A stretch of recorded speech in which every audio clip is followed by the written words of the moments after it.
Bismillahirrahmanirrahim. La uqsimu biyaumil qiyamah.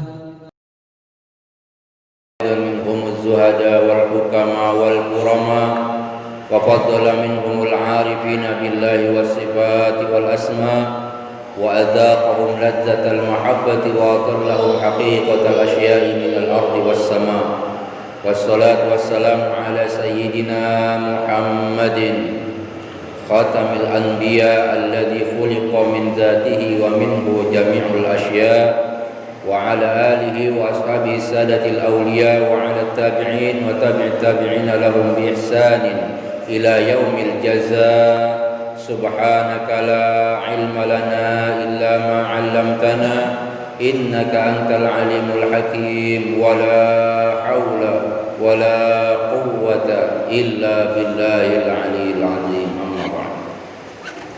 Hadratul Mukarramin, para alim ulama, para asatidz yang saya muliakan, hadir bersama kita guru kita Al-Mukarram Al-Ustaz Abdurrahman Asy-Syaukani mata'anallahu bi tuli hayati, dan para jamaah sekalian, kaum bapak yang dirahmati Allah Subhanahu wa taala. Pada malam hari ini ba'da maghrib di malam Ahad ini, marilah kita bersyukur kepada Allah Subhanahu wa taala atas segala nikmat, limpahan rahmat dan barakah dari Allah Subhanahu wa taala kepada kita semua. Mudah-mudahan kita senantiasa dijaga, dilindungi dan diberikan kesehatan oleh Allah Subhanahu wa taala. Keluarga kita juga dijaga oleh Allah Subhanahu wa taala. Adapun nikmat-nikmat yang Allah berikan kepada kita, mudah-mudahan dapat kita gunakan, kita berikan kenikmatan yang Allah berikan itu, kita gunakan, memanfaatkan nikmat yang Allah berikan itu untuk mencari jalan-jalan yang diridhoi oleh Allah Subhanahu wa taala. Salawat beserta salam kita sampaikan kepada junjungan kita baginda Nabi besar Muhammad sallallahu alaihi wasallam beserta keluarganya, para sahabatnya yang mulia, dan mudah-mudahan sampai pula syafaat beliau kepada para alim ulama dan kepada kita umatnya yang berharap syafaat beliau kelak di yaumul hisab. Ma'asyiral muslimin jamaah salat maghrib yang dirahmati Allah Subhanahu wa taala, sebagaimana yang telah dijadwalkan dan telah dikoordinasikan dengan DKM atau pengurus Masjid Raudhatul Qulub ini, bahwasanya mulai malam Ahad ini insya Allah akan dilaksanakan pengajian yang bersifat materinya, yang bersifat tasawuf, untuk mengisi hati kita semua. Adapun kajian kitab yang akan disampaikan dalam pertemuan ini adalah kitab Mukasyafatul Qulub, membuka tirai-tirai hati. Nah, itu adalah kitab yang ditulis dan disusun oleh Hujjatul Islam Al-Imam Abu Hamid Muhammad bin Muhammad Al-Ghazali. Walaupun setelah kitab Mukasyafatul Qulub itu dibahas, harusnya dilanjutkan dengan kitab Minhajul Abidin. Akan tetapi malam hari ini saya mohon maaf tidak bawa kitabnya karena masih dalam proses pengiriman. Saya mohon kitab yang yang lebih bagus lagi, saya beli dari Jawa Timur, saya pesan. Masih proses pengiriman COD online, ya. Karena kitab yang dulu saya punya sudah tidak karu-karuan, ya. Karena waktu itu pernah kena kehujanan. Banyak buku-buku saya, kitab-kitab saya luntur. Nah, baik, bapak-bapak yang dirahmati Allah Subhanahu wa taala, kajian kitab tasawuf yang dimaksudkan di sini adalah, coba kita belajar dulu dari pengertiannya terdahulu, pengertiannya lebih dahulu. Tasawuf itu berasal dari kata bahasa Arab tasawwafa yatasawwaf. Tasawwuf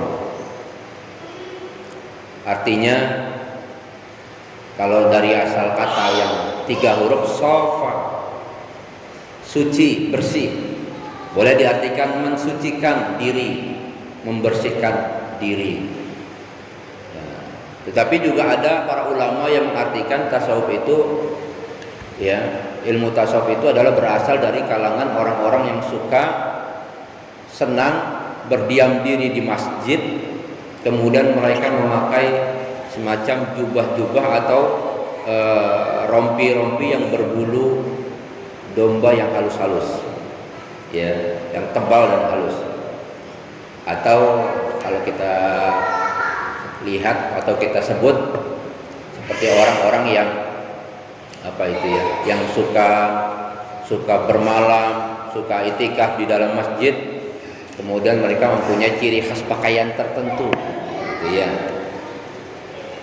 Tapi berbagai macam, ya, definisi yang diberikan para ulama, ya, paling tidak berporos pada satu hal. Maksud daripada tasawuf ini adalah senada dengan istilah tazkiyatun nafas, yaitu mensucikan jiwa, mensucikan diri. Mengapa ilmu ini menjadi penting untuk dikaji, dipelajari? Karena begini para jemaah sekalian, syariat Islam, katakanlah rukun Islam yang diajarkan oleh baginda Rasulullah sallallahu alaihi wasallam itu bersifat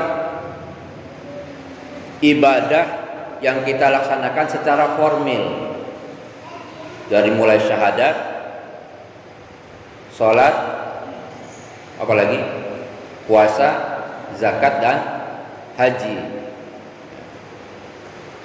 Zakat dan haji.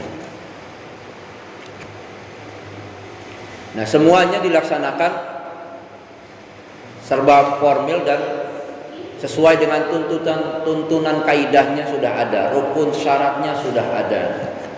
Tetapi apabila seorang muslim mengerjakan semua, ya, rukun Islam yang tadi diajarkan itu tanpa memahami kaidah-kaidah tazkiyatun nafas, maka ibadah yang dia lakukan hanya seperti para ulama tasawuf mengatakan seperti ibadah yang kosong, ibadah yang hampa tanpa makna.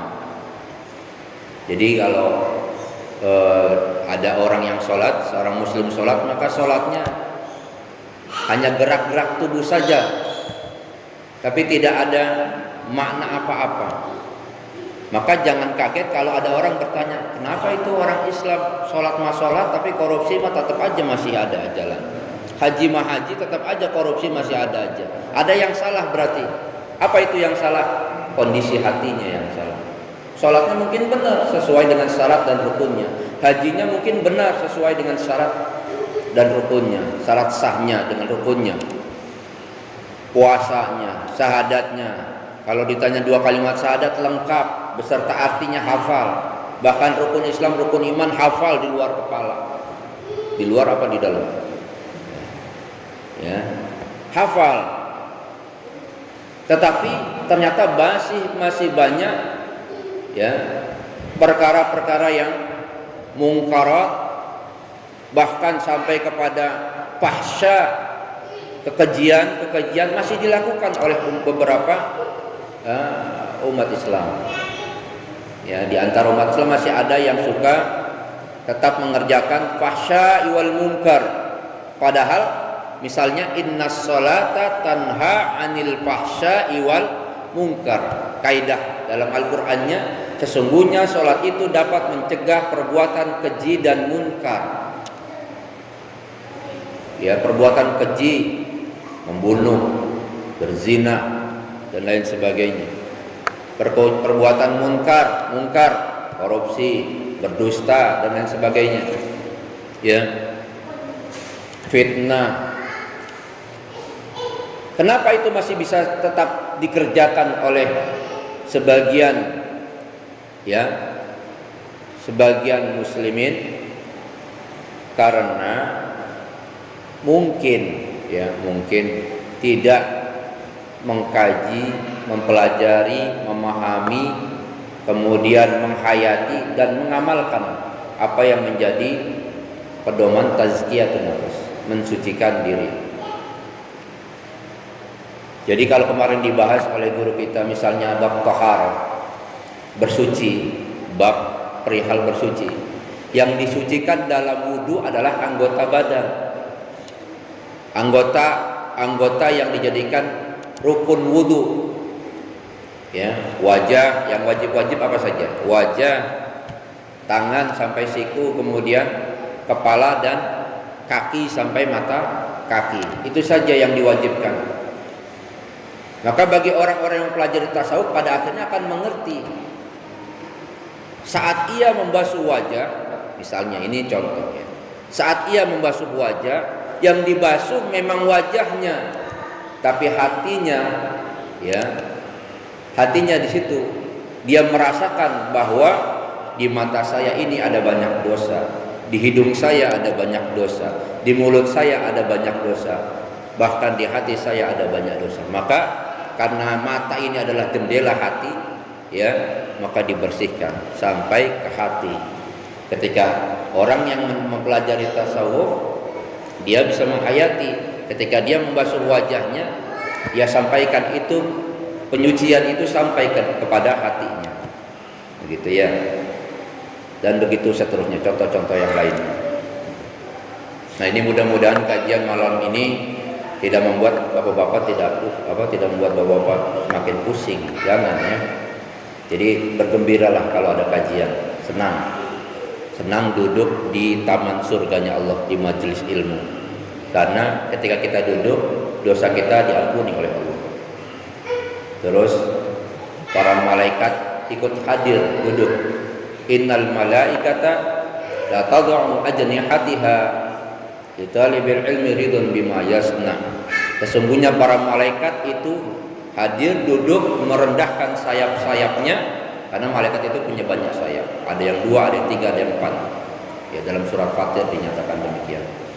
Nah, para malaikat duduk hadir merendahkan sayapnya, tanda menghormati kepada orang-orang yang menuntut ilmu, ridon bima yasna, karena ridho, senang terhadap apa yang mereka perbuat, gitu ya. Jadi bergembira kalau hadir di majelis ilmu, jangan lantas malah seperti orang berat hatinya ya. Baik, sekarang kita agak sedikit masuk ke dalam penghantar ya. Ini bukan penghantar kita, penghantar kajian yang akan saya sampaikan. Dikatakan oleh para alim ulama, awaluddin ma'rifatullah. Hal yang paling pertama di dalam ajaran agama yang perlu dan wajib dipelajari adalah ma'rifatullah, ilmu tentang mengenal Allah. Maka Syekh Muhammad Zaini bin Abdul Ghani, atau yang disebut Abah Guru Sekumpul, Martapura, Kalimantan itu, beliau pernah menyampaikan semasa hidupnya bahwasanya ilmu mengenal Allah atau ma'rifatullah adalah ilmu yang paling tinggi nilainya dibandingkan ilmu-ilmu apapun dalam ajaran agama, tanpa merendahkan ilmu yang lainnya, begitu ya. Misalnya kita belajar ilmu fikih, ilmu tafsir, ilmu yang lain-lain, ilmu hadis dan lain sebagainya. Tetapi ilmu ma'rifah, ilmu mengenal Allah ini adalah ilmu yang paling tinggi dibandingkan fak-fak ilmu-ilmu lainnya, begitu bahasa beliau. Mengapa demikian? Karena ilmu mengenal Allah, ma'rifatullah ini kaitannya adalah dengan Allah Subhanahu wa taala. Dan Allah adalah zat yang maha mulia. Jadi ilmu yang disambungkan langsung, disematkan langsung kepada Allah. Seorang yang hatinya bisa mengenal Allah, maka orang itu akan menjadi mulia karena dia memiliki ilmu yang paling mulia. Mengapa ilmu ini menjadi mulia? Karena ilmu ini adalah mengenal Allah. Jadi yang dikenal adalah Allah. Kalau mengenal bukan sekedar mengetahui, ya. Mengenal itu lebih daripada mengetahui. Kalau kenal misalnya ada orang bertanya, Pak Wisnu kenal Pak siapa namanya? Pak Andreas. Oh iya saya tahu. Pak Andreas rumahnya yang mana ya? Terus orangnya seperti apa ya? Nah, begitu ditanya lebih dalam masih ragu-ragu, berarti tidak kenal dan tidak bisa menjawab. Tapi kalau sudah kenal, bahkan mungkin sudah ngobrol, berbicara, ya, itu namanya lebih daripada tahu, yaitu kenal. Ya, dekatlah, lebih dekat daripada sekedar tahu. Nah, begitu juga ya dengan ilmu ma'rifah. Jadi mengenal Allah, dan ilmu ini adalah ilmunya para nabi, para aulia, para salihin. Mengapa para nabi, para aulia, para salihin bisa menikmati ibadahnya, menikmati sholatnya, puasanya, sedekahnya, zakatnya? Karena dia memiliki ilmu ma'rifatullah, mengenal Allah Subhanahu wa taala. Ya. Maka yang dibahas, yang paling utama dibahas di dalam semua kitab-kitab tasawuf, kitab apapun itu, Madarijus Salikin, Minhajul Abidin, Syarus Salikin, ya macam-macam. Yang kita akan kaji Mukasyafatul Qulub. Ya, ini masjid kita namanya Masjid Raudhatul Qulub. Saya buka kajian di sini malam Ahad, sudah ada maghrib, Mukasyafatul Qulub. Ilmu yang membuka tirai-tirai hati. Itu nanti. Ini penghantarnya dulu. Jadi semua kajian kitab-kitab tasawuf berporos pada pembahasan bagaimana seorang manusia atau seorang hamba Allah bisa mengenal Tuhannya, bisa mengenal Allah Subhanahu wa taala. Karena ketika seseorang betul-betul bisa mengenal Tuhannya, seorang hamba bisa mengenal Tuhannya, seorang muslim bisa mengenal Allah Subhanahu wa taala, maka yakin seyakin-yakinnya ibadahnya baik semua. Beres urusannya antara dia dengan Khalik, antara dia dengan Allah, antara dia dengan manusia, dengan makhluk lainnya, bahkan kepada hewan dan tumbuhan. Nah, itu efeknya sampai seperti itu. Baik, kita masuk lebih dalam lagi ya. Agak sedikit ini nih, agak sedikit tafakur. Nah, ya, kalau kata Ustaz Puji waktu itu, tafakur sa'atin khairum min ibadati sab'ina sana. Berpikir, bertafakur sejenak itu lebih utama nilainya daripada ibadah selama 70 tahun. Kan kita nggak pernah, mungkin dari sekarang, dari mulai akil balik sampai sekarang, mungkin kita belum sampai ya 70 tahun ibadah, belum ada apa-apanya. Ada Pak Samsir udah 70 tahun ibadah? Belum Pak ya? 20 tahun lagi. 20 tahun lagi ya. Jadi dari akil balik dihitung nih, dari akil balik sampai sekarang kira-kira ada nggak 70 tahun? Tidak ada. Nah, tafakur sesaat, berpikir tentang Allah sesaat, ya, tentang keagungan Allah, bukan tentang bagaimana Allahnya, tapi tentang kemuliaan Allah, keagungan Allah, ingin mengenal Allah sesaat saja tafakur, maka khairun min ibadati sab'ina sana, kata Ustaz Puji kemarin ya disampaikan. Jadi lebih baik daripada ibadah 70 tahun. Mengapa demikian? Jelas, orang yang bertafakur dia akan mengumpulkan semua energi yang dimilikinya, pemberian karunia dari Tuhannya, akal, pikiran, hati, jiwa. Bahkan di dalam hati manusia ini ada berlapis-lapis hati, ya kan? Semua difungsikan, ibarat mic ini on, nyala, tek, on, nyala. untuk satu tujuan berpikir. Maka para ulama menyarankan kalau pengen benar-benar tafakur adalah duduk di majelis ilmu, mendengarkan nasihat para ulama, para hukama, atau menyendiri pada saat di malam tahajud, pada saat di waktu sahur beristighfar. Nah, jadi tafakur ini menghimpun semua potensi yang Allah berikan kepada kita, baik potensi lahiriah sampai batiniah, untuk satu tujuan, mengenal Allah Subhanahu wa taala, memikirkan. Sebagaimana yang Allah perintahkan dalam Al-Qur'anul Karim. Ya, yang pertama ayatnya, fazkuruni azkurkum washkuruli wala takfurun. Ingatlah kamu kepadaku, niscaya aku akan ingat kepadamu. Itu bahasa sederhananya seperti itu. Padahal bahasa yang lebih dalamnya adalah begini. Kalau kamu ingat kepadaku, ingat tekon ya kepada Allah Rabbul Alamin, Sang Pencipta yang menciptakan diri kita, maka kamu akan sadar betul, memiliki kesadaran dan memiliki keinsyafan bahwasanya Allah Tuhanmu, aku Sang Penciptamu, tidak pernah meninggalkanmu sedetik pun, sesaat pun. Aku selalu ingat padamu. Gitu kira-kira ya. Aku Allah misalnya, ya. Aku di sini maksudnya Allah ya.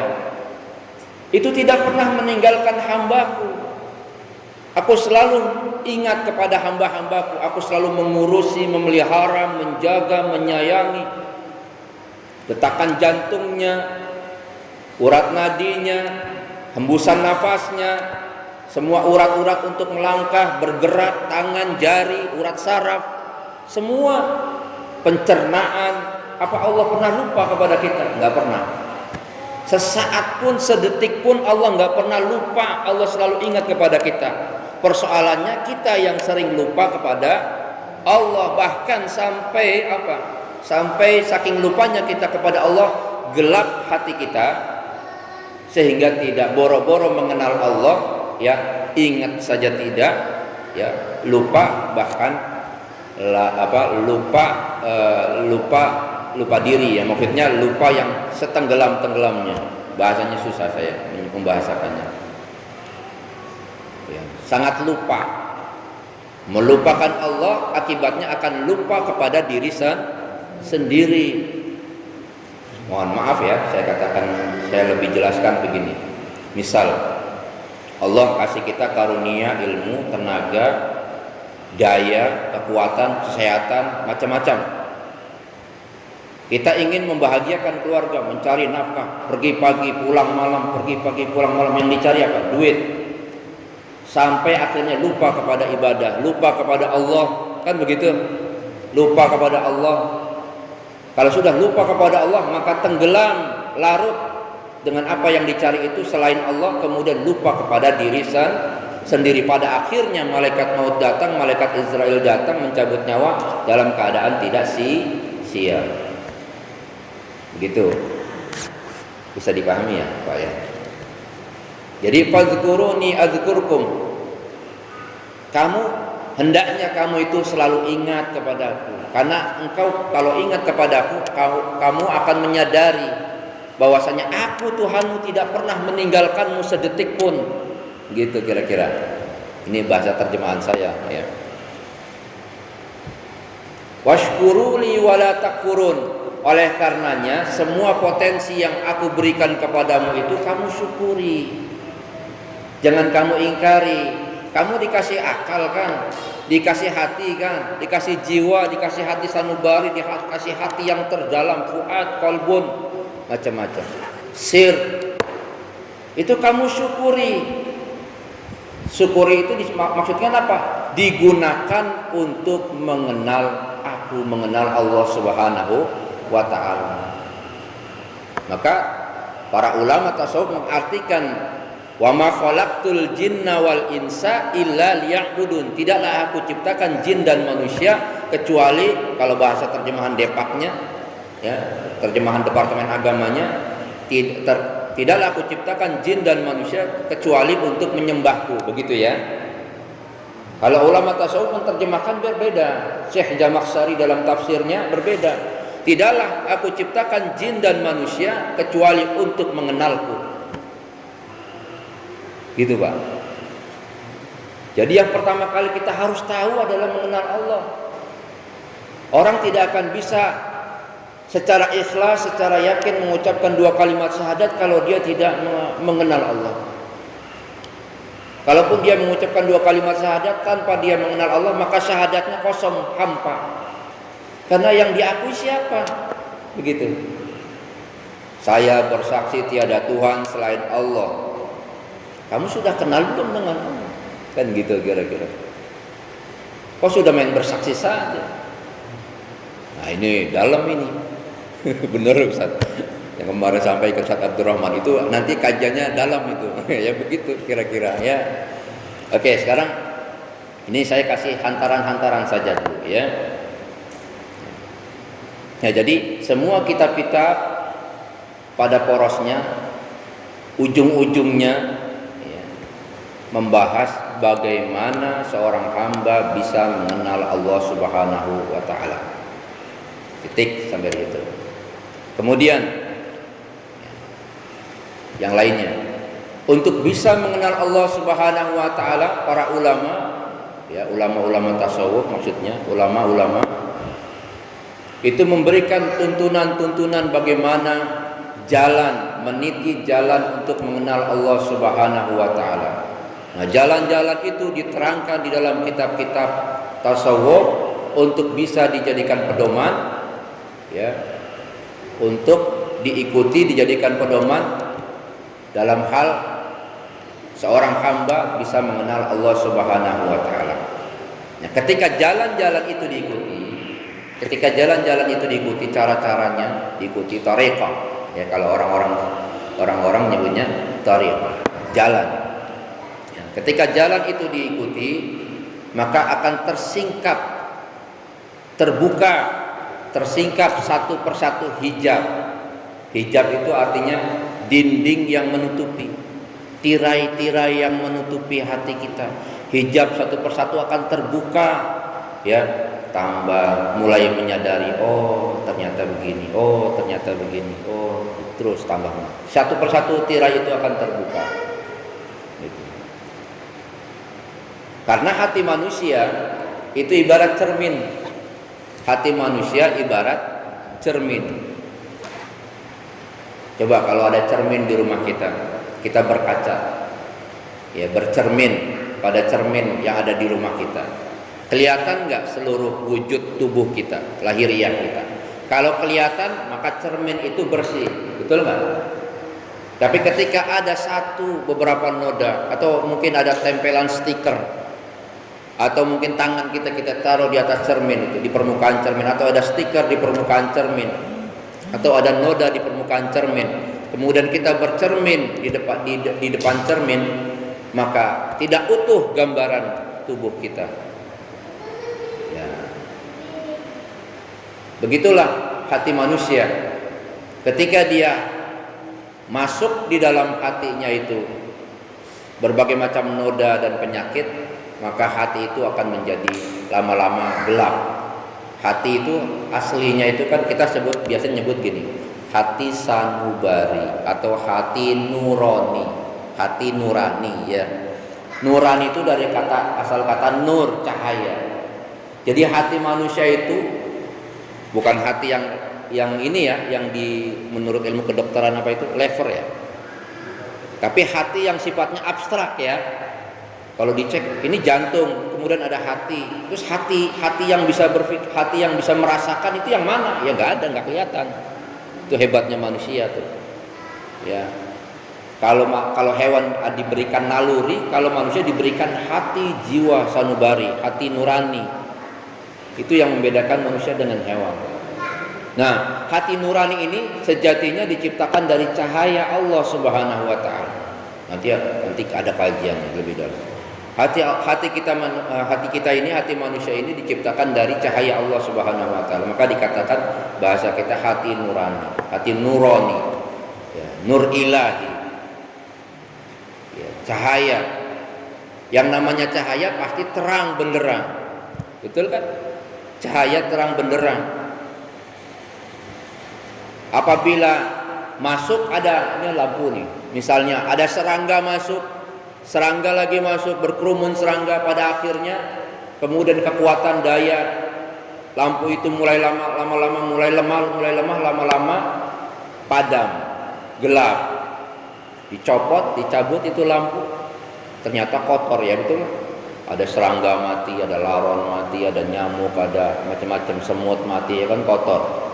Kemudian ada ternyata putus, ya, ada yang putus. Nah, mati, gelap. Begitulah hati manusia.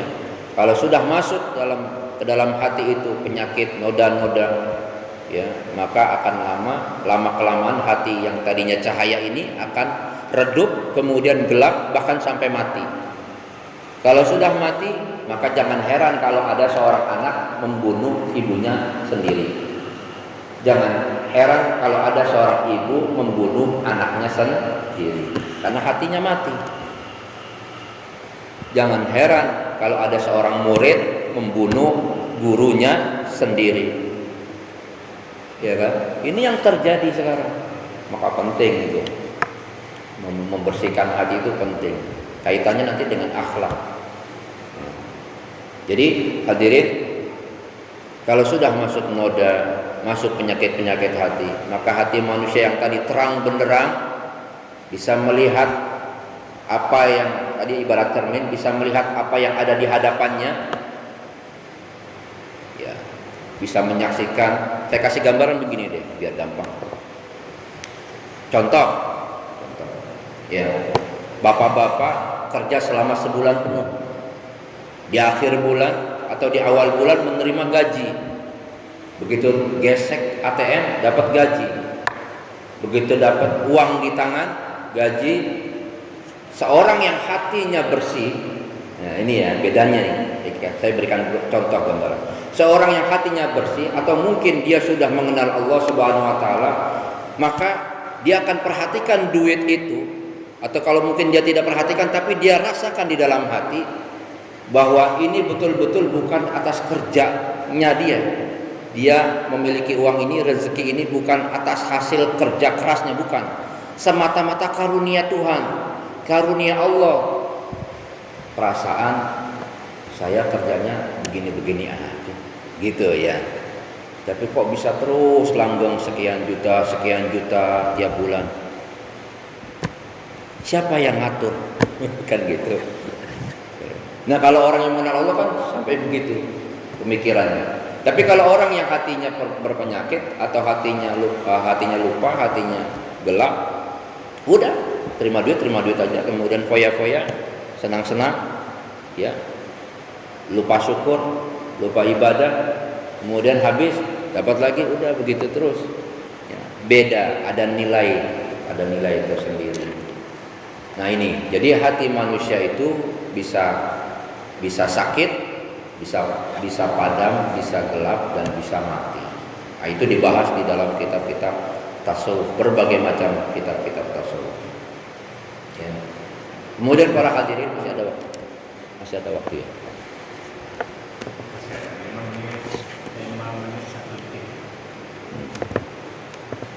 Kemudian para jemaah sekalian, ketika hati itu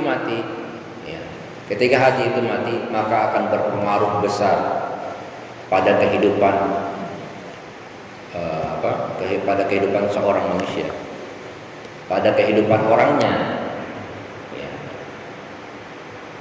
Al-Quran sudah menyebutkan dengan tegas, bahkan kemarin sudah disinggung oleh Ustaz kita, ya, perbedaan orang yang memiliki hati yang hidup dengan orang yang hatinya mati. Walaqad zara'na li jahannama katsiran minal jinni wal ins lahum qulubun la yafqahuna biha wa lahum a'yunun la yubsiruna biha wa lahum adhanun la yasma'una biha ulaika kal an'ami bal hum adall. Dan sungguh telah kami penuhi neraka jahanam itu dengan bangsa jin dan bangsa manusia. Allah sampai katakannya begitu perkataannya. Sungguh telah kami penuhi neraka itu dengan bangsa jin dan bangsa manusia. Mengapa Allah penuhi neraka itu dengan bangsa jin dan manusia? Kata Allah, lahum qulubul la yafqahuna biha. Mereka dikasih hati sama Allah, dikasih jiwa, dikasih hati sanubari, dikasih hati nurani, tapi tidak pernah mau memikirkan tentang Allah. La yafqahuna biha. Mereka punya hati tapi tidak mau mengerti gitu. Kamu bisa hidup, bisa bernafas, bisa melangkah, bisa bergerak, siapa yang ngasih? Kamu bisa berpikir, siapa yang ngasih? Kira-kira begitu. Habis waktunya. Nah, jadi tidak punya hati, tidak digunakan, tidak mengerti, tidak bisa memahami. Kemudian punya telinga, tidak bisa mendengar. Yang mendengar bukan telinga ini, tapi maksudnya pendengarannya, ya, pendengarannya. Kemudian mata, dikasih mata penglihatan maksudnya. Matanya sih melihat, tapi penglihatannya tidak bisa melihat. Walaupun matanya tidak buta, tapi dia tidak bisa melihat. Ulaika kal an'ami bal hum adall. Ciri orang-orang yang nggak bisa, yang hatinya mati, hatinya nggak digunakan, pikirannya nggak digunakan, penglihatannya nggak digunakan untuk melihat tanda-tanda kebesaran Allah, memikirkan tentang Allah, berusaha mengenal Allah. Kemudian